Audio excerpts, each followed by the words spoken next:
Everyone, what an exciting time this is to come back again.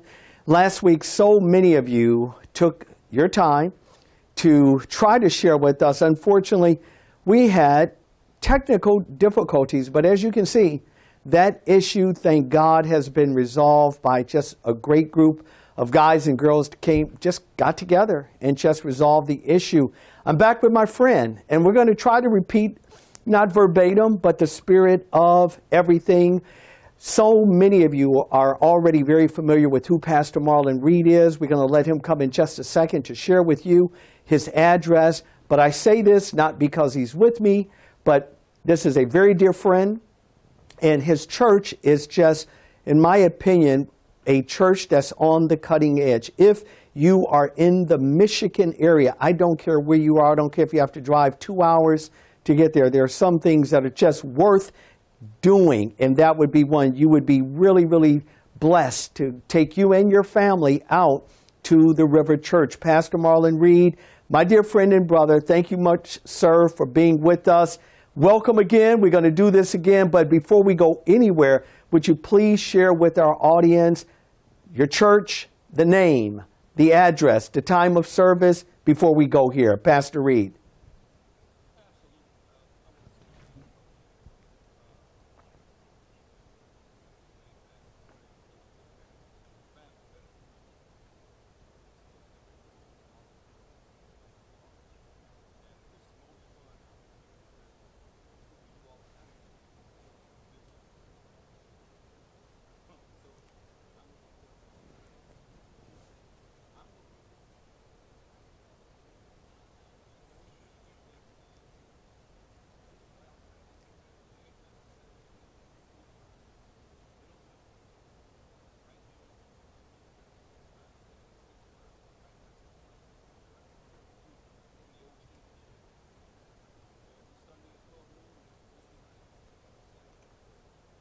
Excellent. Pastor Reed, let's jump right into this here.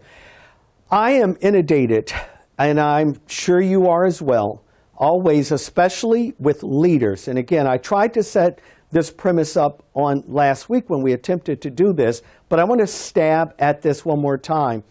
There are a lot of our spiritual leaders that are not addressing some of the topics that you and I are about to address. They're relevant. These are topics that need to be spoke of. These are things that we cannot ignore. Often people will confuse the fact that they assume that we're really talking about politics. We're not. We're talking about kingdom things that infuse every area of our lives. And I want to kind of go to the top. There's an issue of globalists that are out here that are intentionally, and I use that word with a lot of thought and purpose, they are intentionally trying to disrupt what we do here, especially in this country. In my opinion, they've already had great success in other continents, but not in the United States of America. They're knocking on our door. What would be the impact of globalists if they had their way as it relates to the kingdom work that every so-called believer they're called to do? What would be that impact, Pastor Reed?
Pastor Reed, we're going to take a break really, really quick.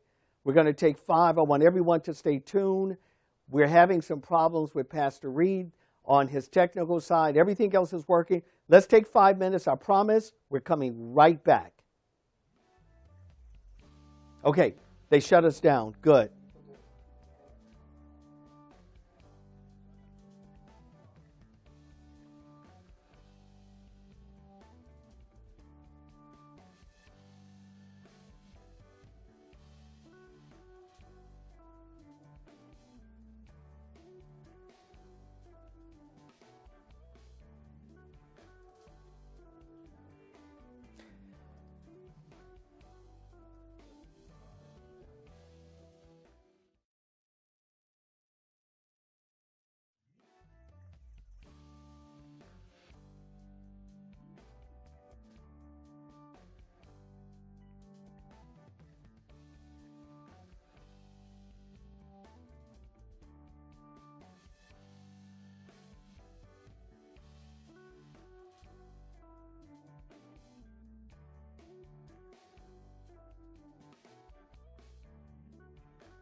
For just a few more moments, we will try to resolve this issue here.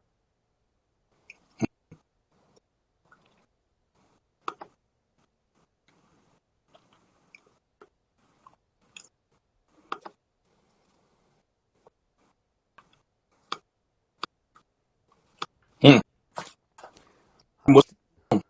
You don't know, huh? You froze. Your pictures froze.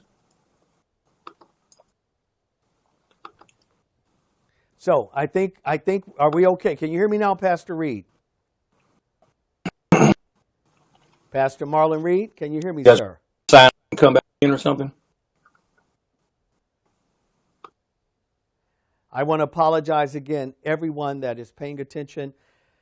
We're not sure what's going on. We're coming across, obviously, very well, and usually we're not faced with this type of challenge. Not sure exactly what has happened to Pastor Marlon Reed's side. And I want to apologize. They're trying to reboot him and kind of get him back in the flow here. But I will say this, while we're waiting, if you could just be a little more patient with us. Now, if something were to happen that we're not able to make the connection, again, we won't be defeated. If we have to come back and try it again another week, that's just what we'll have to do, or wait a few weeks in order to make it happen. With that being said, we are going to continue to try to reconnect with Pastor Reed.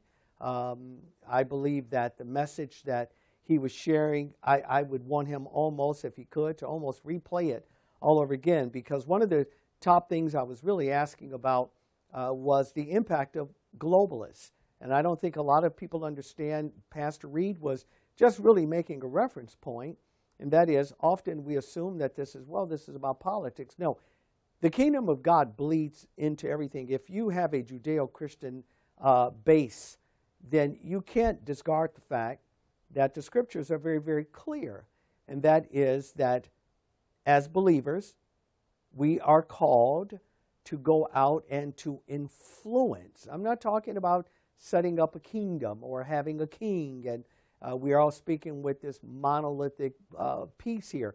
But I'm talking about the body of Christ being multiple members sharing and understanding. I love the words of Paul. Paul says that we're not ignorant concerning the devices of the enemy. Well, there are a lot of things that the enemy is doing, unfortunately, and one of those things is he's keeping us divided on an issue, and not because he has the power to do it. It's intentional. If a group of believers can actually believe that they don't have a responsibility as it relates to world events, to be engaged, to be what Jesus called the salt or the light. Again, you don't need light if everything is already lit. You need light to expose the darkness. That is the function of what light is. Same thing with salt. It's used to preserve that which would obviously decay very, very fast. Well, that is who you and I are. We are believers that have this idea that we're here. So when individuals understand that, you will be engaged on and with these type of topics. And this is what we're doing. We're still trying to get a feed for Pastor Reed, and prayerfully that'll happen again. If not, if that's something that we cannot get resolved, I'm going to sign out early. I just refuse to be defeated. A lot of you may feel, well, we're unable to move forward like this. And I just want to encourage you, do not become discouraged. If this connection does not happen, we will just try this again. We're not sure what's going on. I know many of you are probably praying and praying and praying and praying, and thank you for doing so. I will say this to you. It was the Apostle Paul that I often reference when things of this magnitude happen. Don't ever forget this, by the way. Paul was encouraged by the Spirit of the Lord to go into the city of Galatia to preach, minister the gospel of Jesus Christ. Paul said, and I quote, he said, but Satan hindered us. If you study that out, you'll find out it didn't stop Paul, but it did hinder Paul. And we see these examples time and time again. Whether it's Paul, whether it's Daniel, there's always an elements of hindrance. Now, I don't always want to just come out and say, oh, the devil is doing this. Well, I do believe this. I believe he is involved. Pastor Reed, I think I got you back. Do I not, sir? I see you clearly. If you can hear me. Hear me well. I hear you great. Yeah. Hey, we're going right back here. We're live, my friend. I've just been trying to cover, and I'm glad you were able to hear that part all over again. I don't want to lose that. I want to go back to the globalist piece again. And I think our audience is being very kind to us. Again, and I said this, sir, even in your absence, if something would have happened tonight, giving up is just not a part of my repertoire. We would have come back another week and we would have done this again. We will get this done. We will. We will get this done. This is what this is all about. I don't want to lose, though, the thrust of what you were sharing. And I set it up this way. I open up by saying, look, there are some forces that are out here. I know Paul spoke about this when you read his letter to those who were in the city of Ephesus. He talked about the principality spirits and etc. So these things are not new for the believer. But I did ask you, and I want you to go back over it, why are these things about understanding globalism, why is it necessary? Why don't we see enough pastors talking about it? And why should they be talking about it? And how would it impact the believers here in this country? They're already having, by the way, great success throughout Europe, but there has been a pushback here in the United States of America. And you and I, right now, we have thousands of viewers that not only are viewing right now, but thousands of viewers that will be sharing this as well.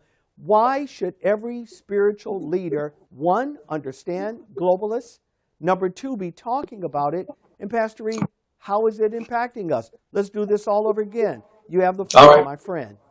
Let's real quickly, without just back over and over again. Basically, globalism is an idea that there's to end all borders and all sovereign nations. As a matter of fact, it was a part of the UN manifesto to hope some dream utopia of a one world government, one world system.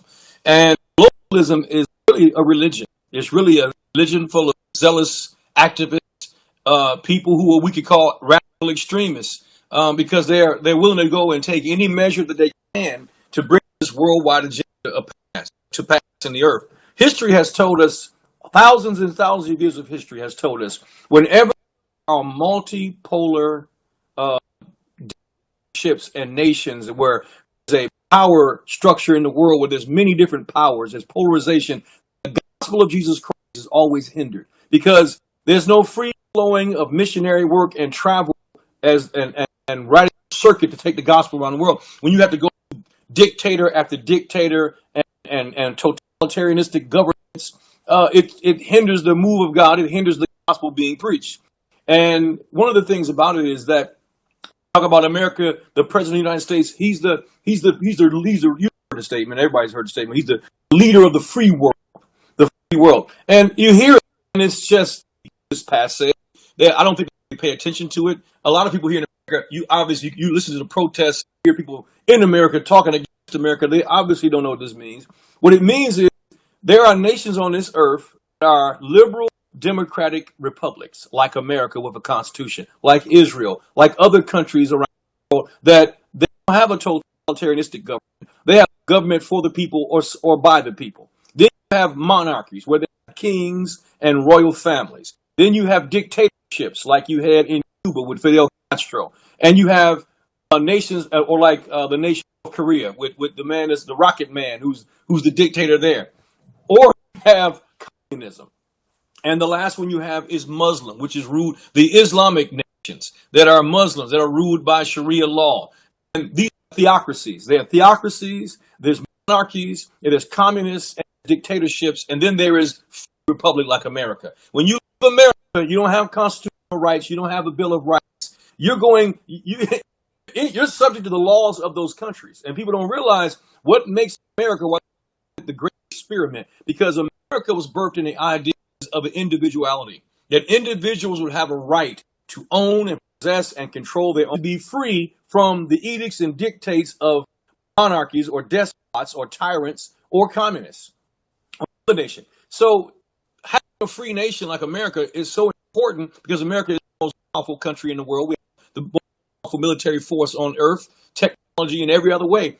And if America is to fail, if America was to fall in any kind of way short of that, then there would be nothing that would keep the peace or protect all the other smaller countries that are trying to have a liberal democratic republic.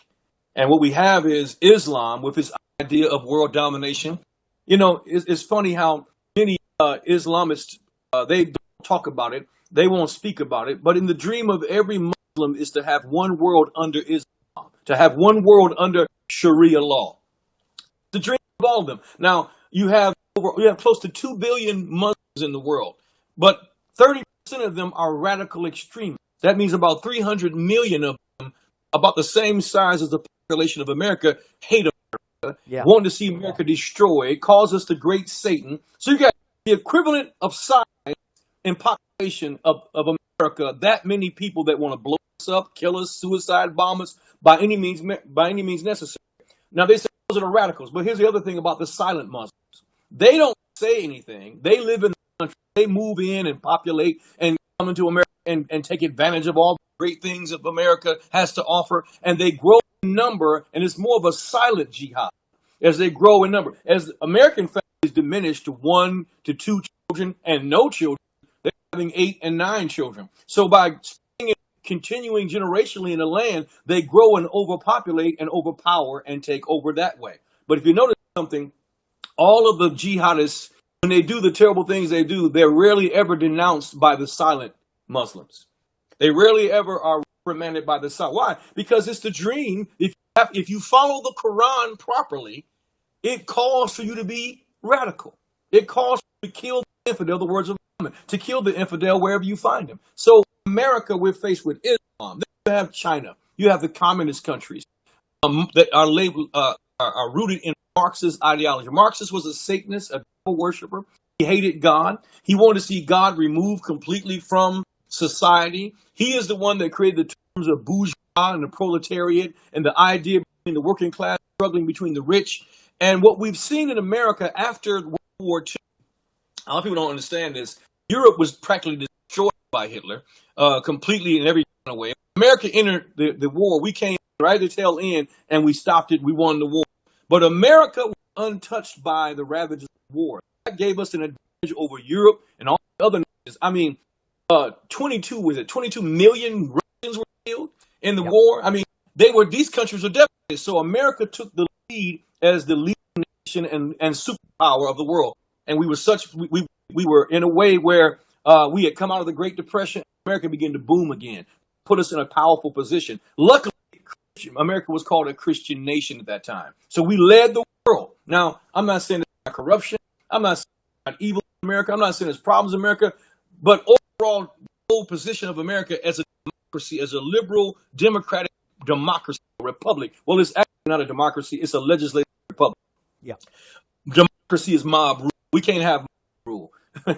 We would never get anywhere in this world if we had mob rule. But looking at these two things and seeing how the free countries, the communist countries, the Muslim countries, and the dictatorships are surrounded by those who want to see us fall and want to see us fail. Some for religious reasons, some for economic greed, which you have in China.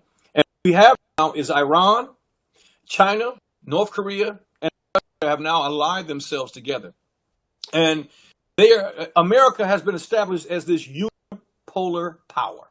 I mean, American money was the trading, the modicum of trade, the medium of trade across the world. American money, American technology leads the world. In this free market society of competition, you have people fighting to the best there is. In communist countries, everything is owned and regulated by the government, and there's really no point to try to be better because it doesn't matter how good you are. You only get paid what the government tells you to get paid.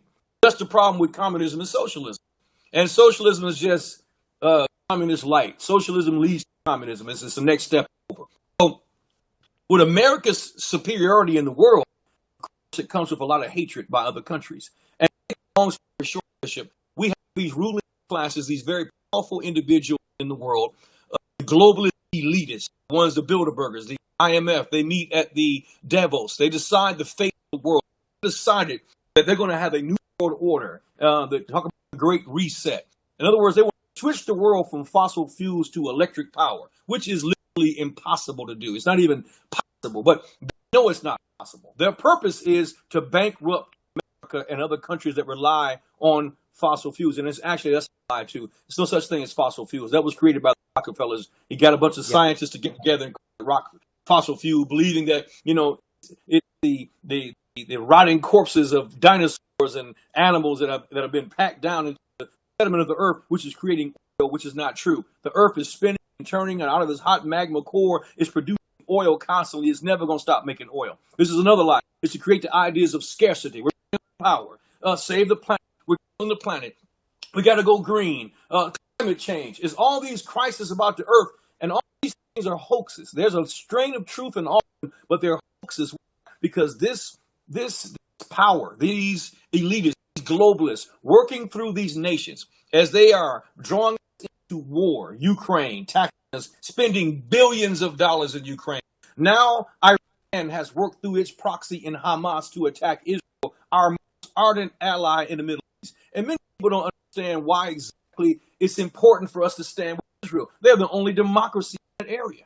We can't allow for there to be a unified Middle East under Muslim control that hates America. People don't understand. This is one. I'm not even going with the religious reasons why God called the land Israel. He gave it to Israel. I'm going with the total. This is our ally. It's very important. We support them because we are being surrounded by enemies on every side. And now China is going to step up and tighten up the grip because they're not only hurting us economically, but they want Taiwan. And in Taiwan, America used to design the chips for the technology. And they used to produce it, but they gave that job to a country, to a company called TSMC of Correct. Taiwan. And they are the largest producers of chips, computer chips, the one that goes in our cars, the ones that goes in our tanks, our missiles, our computers. China doesn't have the technology to produce these type of chips. They can produce the kind that work in remote controls and TVs, but not in missiles and in computers or very complex operations. So they want to seize Taiwan. If they seize Taiwan, they will take control of all the chip production in the world. That means all of the things that we use now in technology will be made in China. And they'll have their proprietary software. They have the power to turn us off, shut us down, corrupt us. We can't allow China to get Taiwan.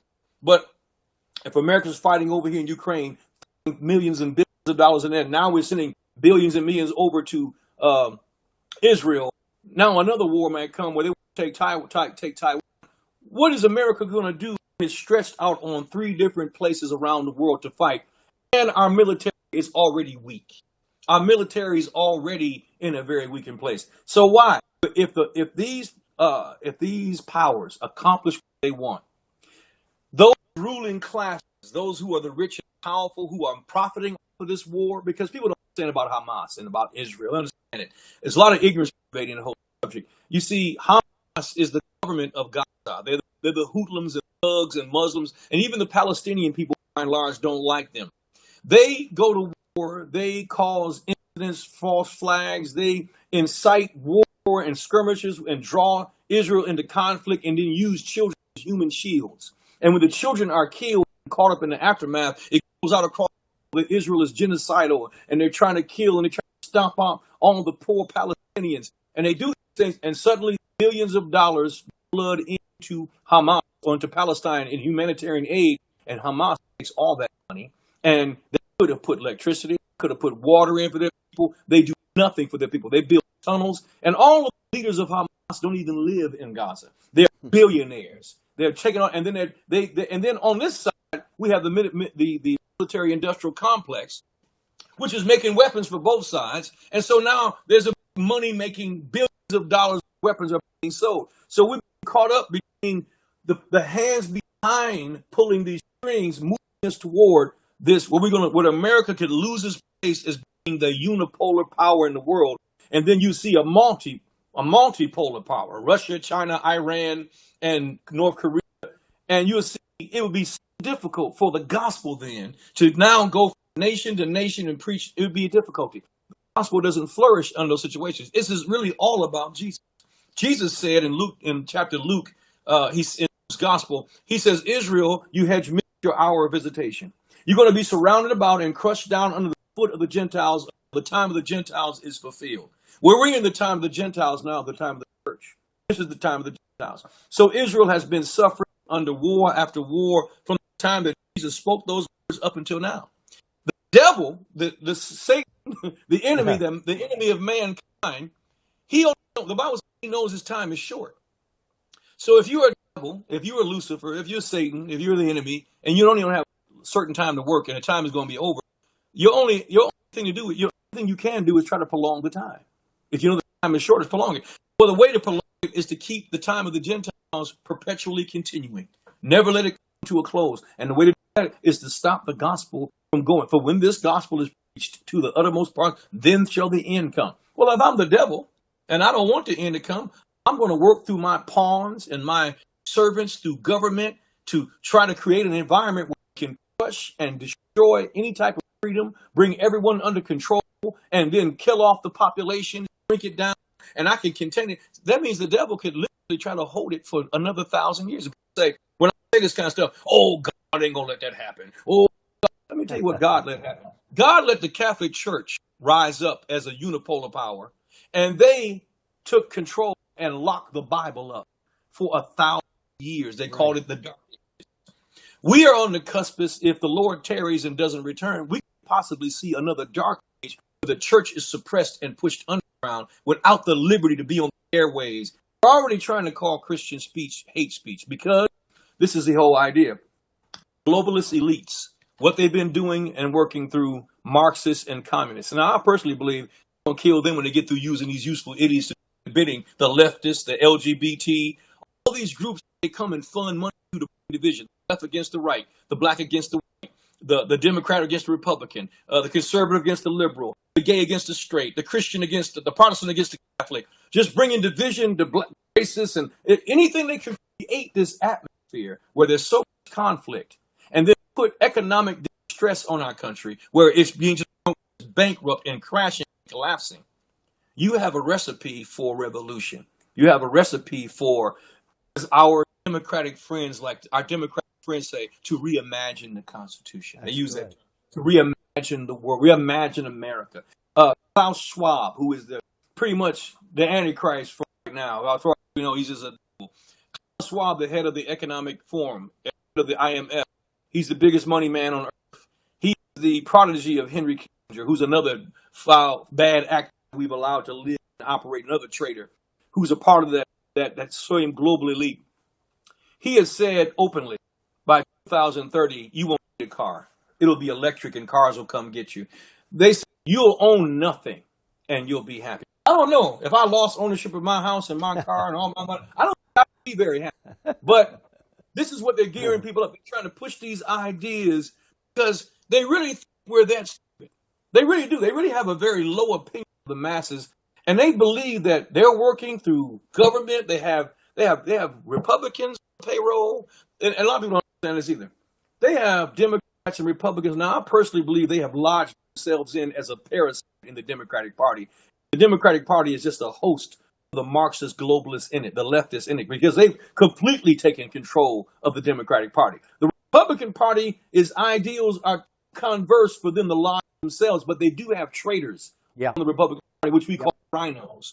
And they're Republican in name only. They're the ones who are in it just to make the money, just to make the deals, status quo, and nothing ever gets accomplished. And so you have these two on both sides in our government working together with the globalists, with those lobbyists who they get paid and getting their pockets lined for whatever reason is selling our country out.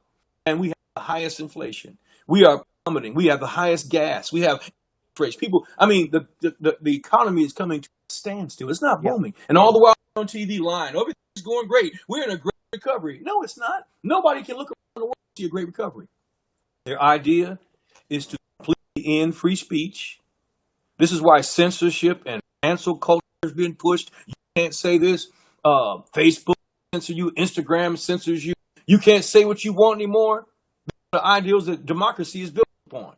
You can't say censorship. And if we don't like you anymore, just cancel you, like Kanye, like whoever else they want to cancel, and just do away. They set precedents. They show you, and see, the funny thing about them is the propaganda machine is incredible. They come up with something that everybody is against, and then they get you to agree with it. And once you agree to it in that measure, they move down the line and decide to do it to other people, to another group that they don't like. And well, the precedents, we let them do it to them, so we let them do that too. They just keep on moving until they take away speech. And the next is freedom of religion. This is what the whole LGBT community doesn't understand, is that they are pawns. They're being used. I use the example. You know the story of Dracula, Dracula the vampire.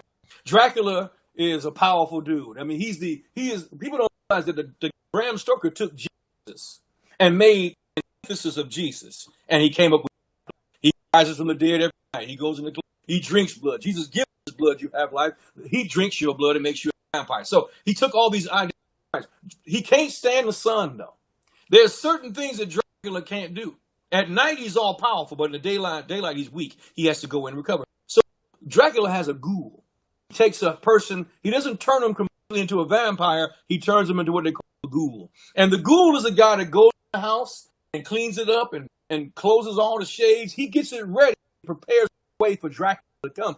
Dracula can't come in here because there's too many lights in here. There's too many windows in here. But the ghoul does all the daytime work. He goes and prepares the way for Dracula to come. This is what the LGBT is. They are like the ghoul of the Antichrist. That's good. They are the ones who is going before in this country and raising issues of hatred and sex. When you destroy sexual identity, when you ruin what sexual identity is, you are also undermining what marriage is.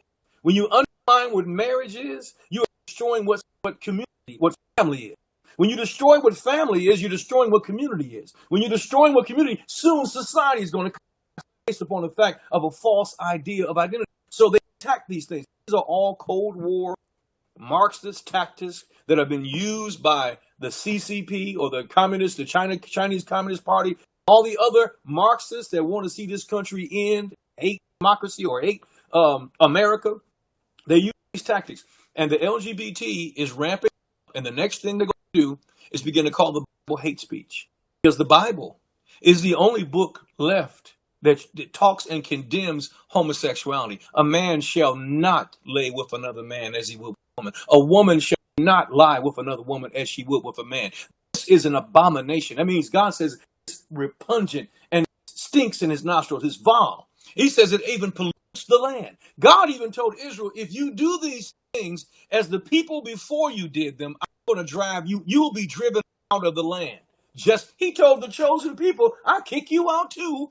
You can do these evil things. So when you see LGBT being pushed in society like this, I'm going to take over the whole show, Bishop, but I'm going to say this, and I'm going to give it back to you. I have a friend of mine who was in China, pastoring a church there, and make a long story short, he went over to Mongolia and looked at the Planet Church while he was over there, and he saw an LGBT center. And when he saw the LGBT center, he said, now how did they get over here in Mongolia? Mongolia is practically a third world country, but you got a big, beautiful LGBT center here. So he goes in and gets nosy and talks to the manager, and the manager comes out and says, well, we got money from China. China gave us a couple of million, and John Kerry, that's another traitor right there. Yeah. John Kerry of the State Department, American taxpayer, gave the LGBT $2 million, millions of dollars started over there. Why would China want to start an LGBT center in Mongolia? And he went back and talked to someone in Beijing, a Christian who's in government, said, you don't understand the CCP. He said, well, what do you mean?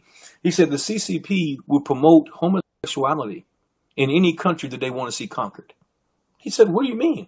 He said, if you push homosexuality and the young people begin to embrace homosexuality, he said, marriage declines.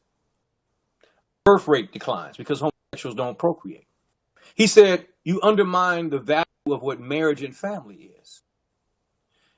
He said, soon population declines, marriage declines, religion declines. And he says, furthermore, a nation of effeminate men is easily conquered. A nation full of women who are delusional and masculinity are easily conquered. He sat back, he couldn't believe it. For the last 40 years, we saw it happen in the 60s, the great sexual revolution, the drug revolution, the civil rights movement, the charismatic revival. We saw the feminist movement. All these things at the end of World War II, when America became this great power in the West. Next war was a psychological warfare.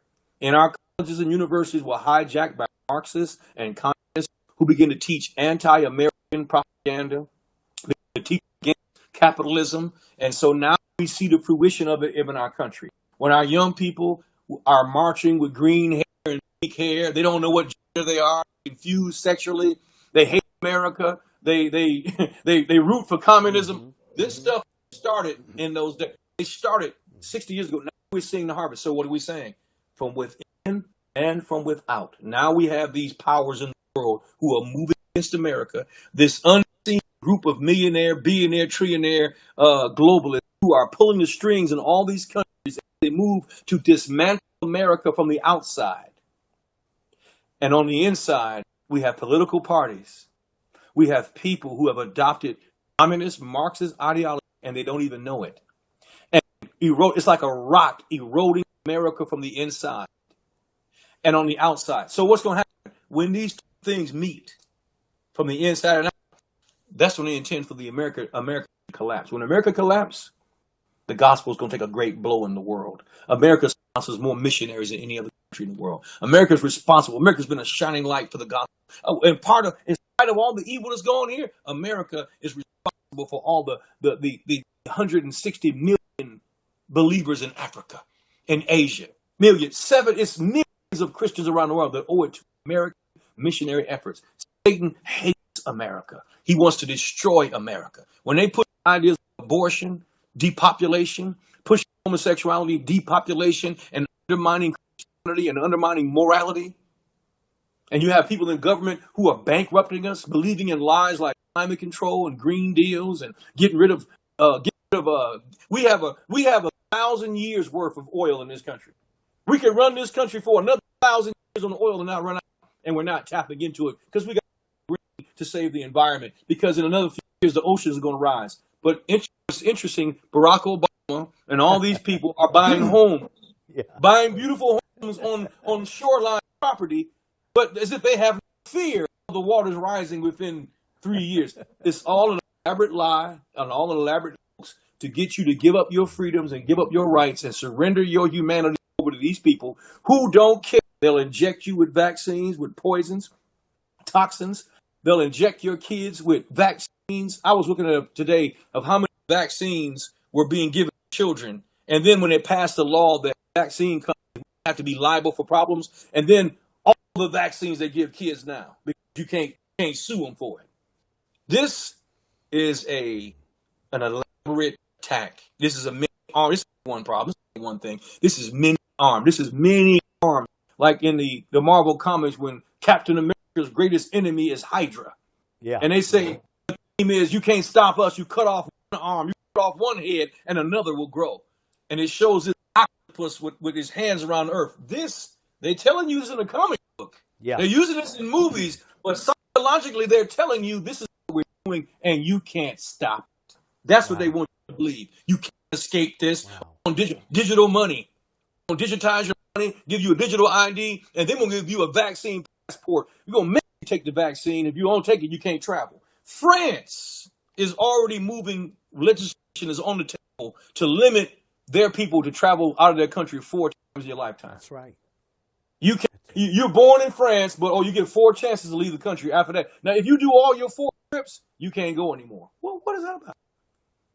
What is that about? You can't leave the country. What is that about? Slowly, strategically, tactically, quietly, turning up the water on the frogs. Look at them, and they don't even know it. This is what's happening to us. And I'm going to say this, and I'm going to get back to you, Bishop. I took up too much time. The problem is our churches in America. Our churches in America are so preoccupied with self-help. You get your stuff, your anointing, your new level, your blessing, your breakthrough, your time, your season. You are an apostle. You are a prophet. You are an evangelist. It's time to spread. This is what American church has become. But you can tell somebody what color their underwear is on. You can't tell them what is happening in the world that's affecting our nation. Because if this happens, if their efforts, if they're successful with what they want to do, you won't be preaching. You won't be getting your stuff. You won't be going to another level. You won't be. Who cares if you're an apostle? None of that's going to matter if we lose this war. Yeah. We're going to be forced into the underground. Well, people say, well, that might be good. I've actually had some stupid people tell me, that might be good. The church ought to go down underground. Blah, blah, blah. I said, wow. Are you crazy? Are you insane? Do you want to see the church go? You don't want to see the underground. The Bible tells me that the prophet said, if you can't keep up with the footmen in open field, he said, you'll never keep up with the horsemen. We're talking about going from the footmen to beyond. We're talking about going from the footmen to helicopters.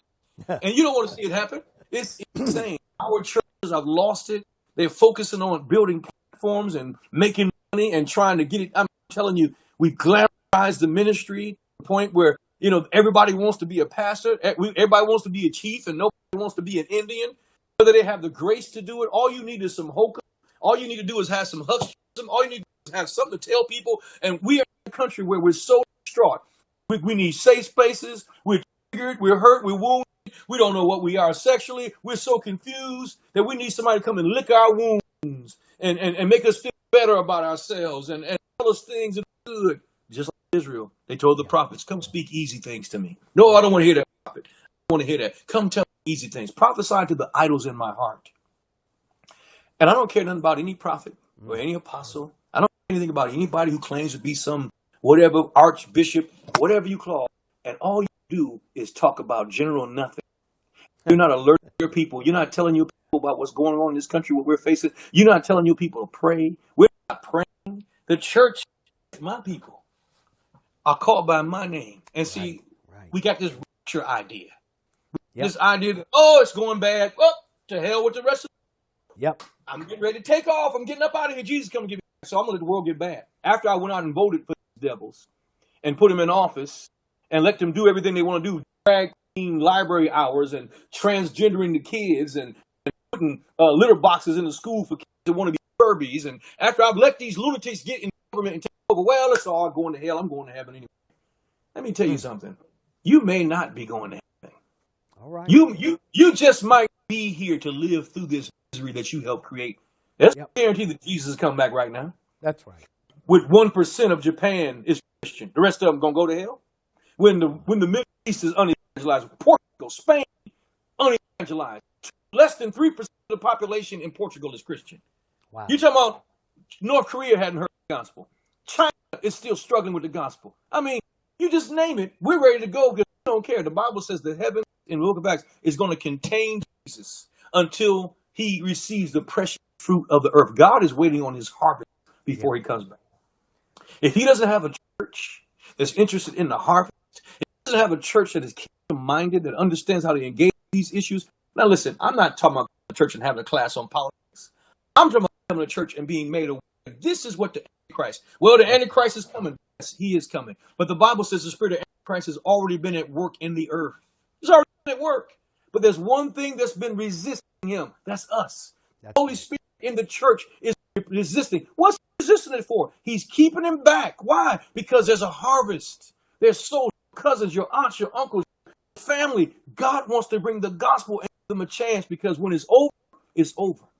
When the door is closed, it's going to rain. It's going to be over.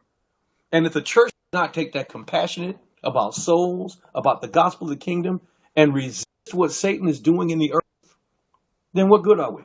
Because the Bible says it very explicitly, when the salt has lost its ability to affect, you pour salt on something, it changes the flavor. It change. He said, when you've lost your ability to change something, when you've lost the ability to transform the taste or to change your environment, he says, what? You're no good, but to be thrown to the dunghill and to be walked over by the foot of men. That's when persecution comes. When the church has lost its ability to be effective in the area. We are the redemptive voice in the earth. We are the redemptive power. We are God's embassy in the earth. And Bishop, I'm sorry for taking up all this time. No, I was no. locked out for a minute. No, let me tell you why. Yeah, let me tell you why I didn't stop you. And I'm being very serious. This is not conjecture the way I'm about to say this. Everything, and I want everyone to really pay attention to this. Some of you maybe say, well, I didn't get a chance to hear Bishop. Listen. I know Pastor Marlon Reed. I know him well enough to know this. When the Lord is speaking, now what you just heard, this is how he and I speak all the time. We can get together and hang out, and we're going from layer to layer, fact to fact, data to data. The reason I did not stop Pastor Reed, and I'm going to say this while he's sitting watching, because the Lord was speaking. He didn't know this. I want everyone to understand something. He and I don't go line by line what we're going to discuss. I say, hey, I want to talk about globalism, or I want to talk about this. But we don't have a come to Jesus moment where we map out word for word or paragraph for paragraph. I want everyone to understand that's watching this. Everything that Pastor Reed said, I mean that literally. I literally had written down, I can't show it, but here is a little cheat sheet that I had. I had bullet points that he did not see. Right. Everything that he spoke about without exception, without any exceptions, were the little bullet points I was going to ask him about. This is why I did not want to stop Pastor Reed from speaking, because he was sharing with you as a conduit the heart of God. Every question, I promise you, audience, that I was thinking, every single one of them. I was going to ask him, well, why aren't the pastors doing this? Why are the leaders not doing this? He would say, okay, I'm going to give this back to Bishop. But then he would go right into it as if though I had shared the question. I did it. But the Spirit of the Lord had shared the question.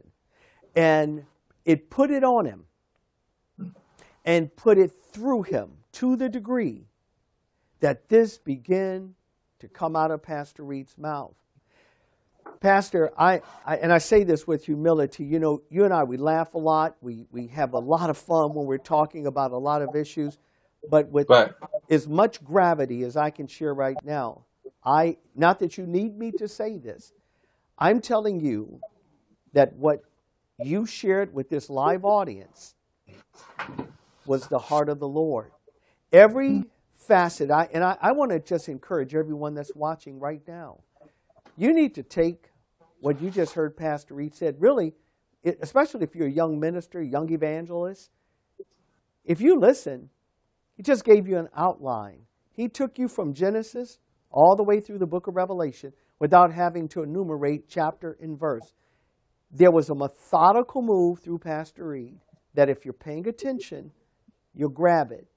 You really will. You can grab it because everything that he was saying was so power-filled. Again, I want you to notice something. I challenge our audience. Go out and do your research. Find out if the things that he was saying were accurate. When he was talking about the WEF with Klaus Schwab, that's the World Economic Forum. When he was talking about the difference in the type of governing, whether it was communism, socialism, totalitarianism, a Right. constitutional republic, go out and do your research. Find out if what he was saying was accurate. Find out. I can help you if you trust me just a little bit. You'll find out that everything that just came out of Pastor Reed's mouth is accurate. Every player that he brought up, how the thing is unfolding. When he talked about the end of the church age, go and study the gospel. Study the writings of Paul, of Peter.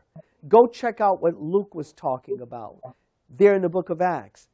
You'll find out it's exactly what the scriptures were saying. When he spoke of the resistance or the church pushing back on the powers of darkness, go read Paul's writing to the church in Thessalonica.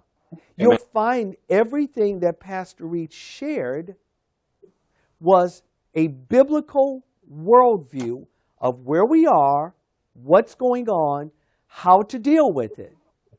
Pastor Reed, I got to go here. I know you said this, but I do want you to interject here.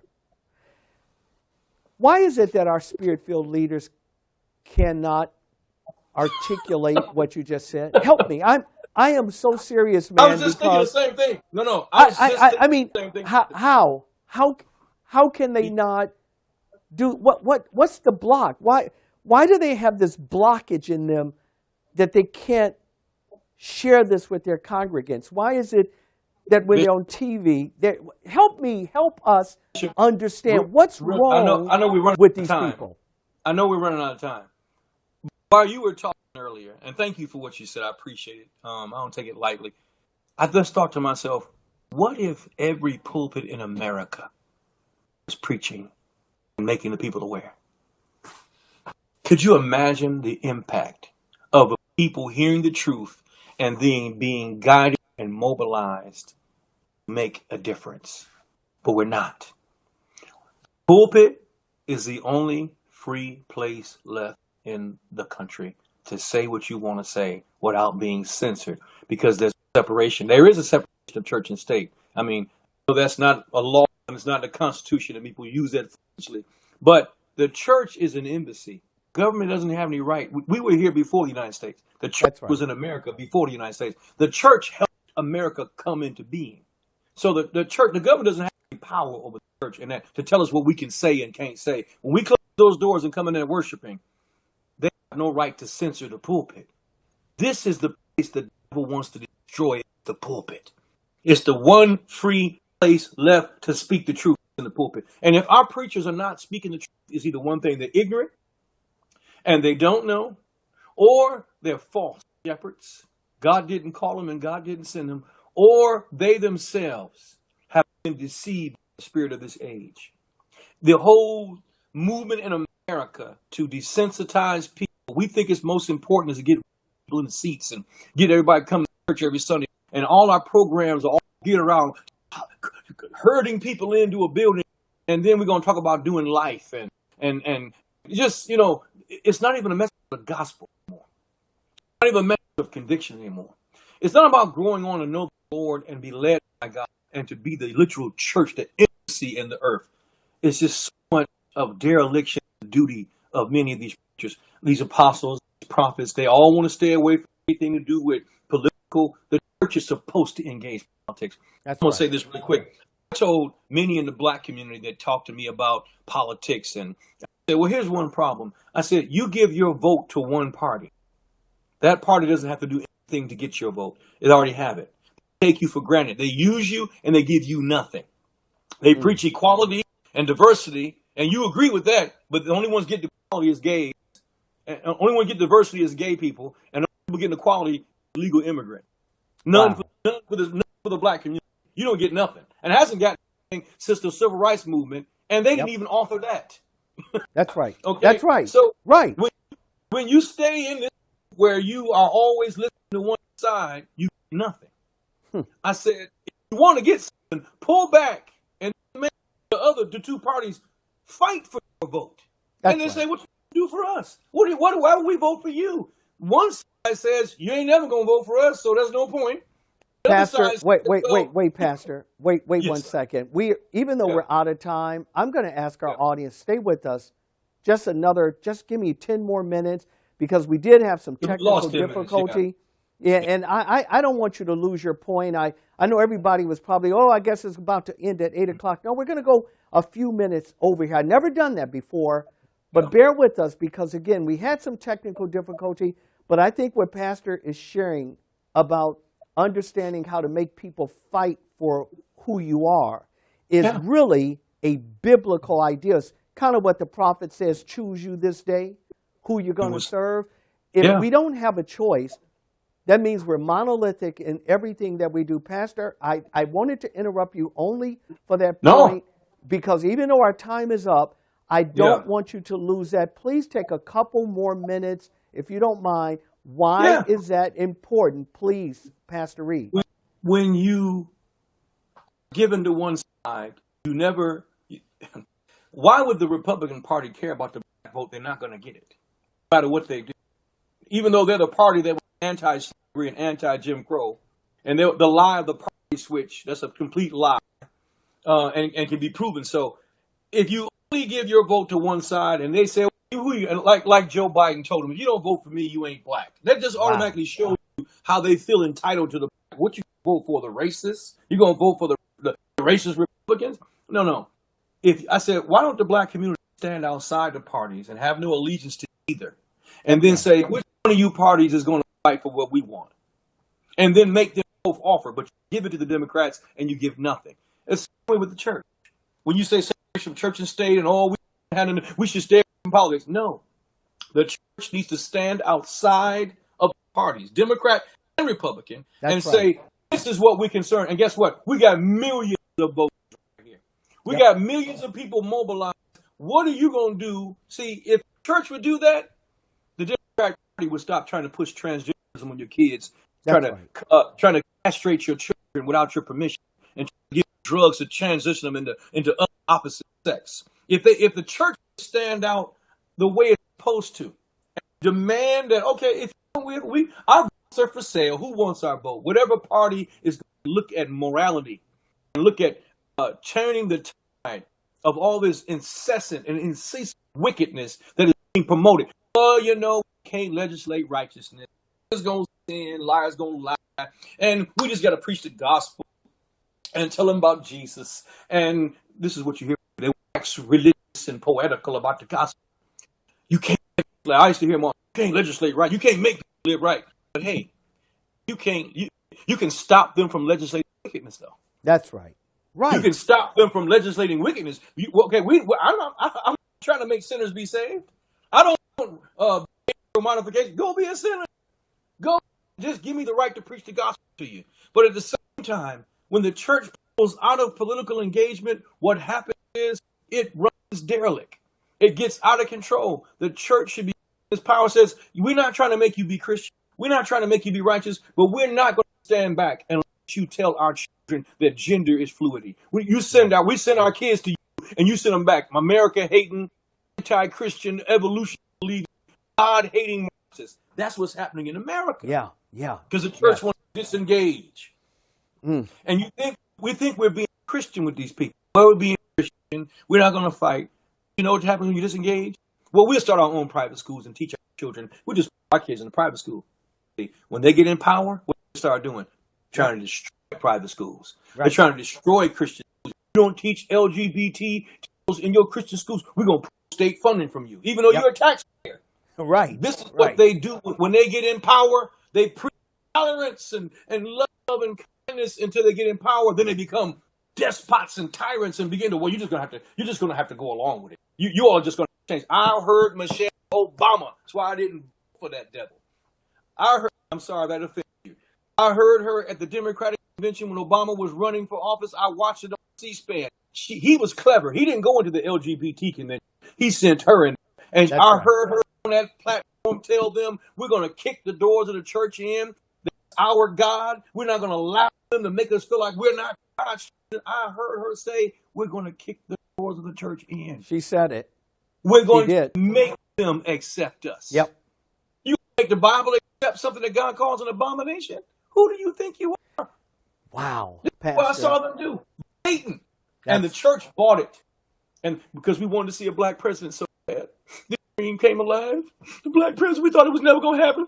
It was a black president. But it didn't matter that he was the Antichrist. No. He was black. He was black. He was black.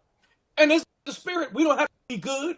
Even in schools now, we don't have to be intelligent. We don't have to be as good as Asians or whites or other kids. We're black, so get us in college because we're black. Do you know what that's doing to the community?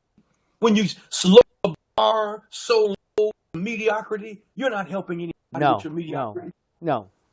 It's of the devil. All this is of the devil. All of it is out of the pit is where it came from. Pastor Marlon Reed, I hope I don't have to beg you to come back and do this again. Now, let's do it again. If you want me to beg, I'm not too proud to beg. Let me tell you something, Bishop Barbara. You know that you are my leader. you are my mentor. You are somebody I lean on. I come to and call, we talk, and you are connected with so many people in industry, think tanks, brain trusts around the country, powerful people who have information. And I always lean on you and call you, and I always appreciate it. But whatever I am is just a mere shadow. You're being so gracious and kind, but it's only through your leadership and coaching. You are my kingdom policy coacher, and I have always appreciated that. And it's just amazing. And the people that glory to glory, the saints that glory to glory, are blessed to have such a courageous. When I think about Aubrey Shines, I think about courageous is the word that comes. Very courageous man, and bold and brave to stand down and stand against wickedness. I've only known you for about 20 years now, and I know one thing about you: you do not back down. And I pick my friends based upon this one quality: who can I fight? Who gonna go to war with me? Who can I go fight with? I don't want these weak, mealy-mouthed, your buddy. But when it comes time, no, you need to have a scrapper that will go to battle with you, and that's how it is. And you're definitely a brother in arms, and I just appreciate the opportunity. You never have to beg me. We can do it every night if you want to. If I got the time and you have the time, we can come back on more and more, because you know what? It's time to amp up. Yeah. I totally agree with that. Yes. People need to hear this message. They need to be made aware of. And then once they get their eyes open, they need to hear what's next. What do we need to do in church? You just bought me right there. What we're going to do, we're going to table everything. I want to say again, first of all, thank you, sir, for your kind words. I know you're not as I am. We don't do flattery. We'll joke, but flattery, no, I'm not into it. If I don't like something, I'm just not going to say it, and I can talk about a whole lot of other issues.